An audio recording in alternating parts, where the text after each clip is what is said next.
সরস্বতী পুজোর পরের দিন বন্ধুরা জানো, সরস্বতী পুজোর দিন আমাদের এই গোটা রান্না করতে হয়।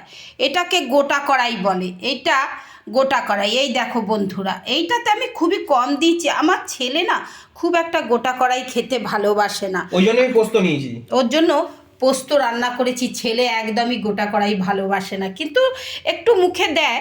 আমাদের তিনজনেরটাই রেখেছি বেড়ে, আর কুলের টকও খেতে হয়। আর এই দেখো বন্ধুরা, আজ এই গোটা কড়াইয়ের এই দেখো এইরকম গোটা বেগুন, এইরকম গোটা বেগুন, সবই গোটা গোটা। এই যে হ্যাঁ পুরো গোটা এই শিম। দেখো গোটা শিম বন্ধুরা। নে ওখানে রাখ, থালাতে রাখ না, ওখানে আবার এখানে রাখছিস কেন?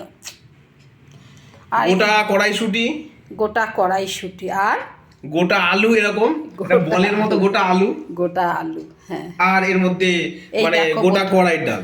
এই যে গোটা কড়াইয়ের হ্যাঁ, ডাল। ছেলে বেশি খায় না বলে আর বাদ বাকি আমি কিছু ছেলেকে সবজি খুব সেরকম অল্প নেই। দিচ্ছি। এই দেখো বন্ধুরা, আমরা একটু এক বাটি করে খাই।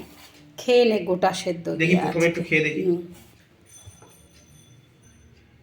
একটু ঝোল চুমুক দিয়ে খেয়ে দেখ আগে নুন হয়েছে কিনা ঠিকঠাক।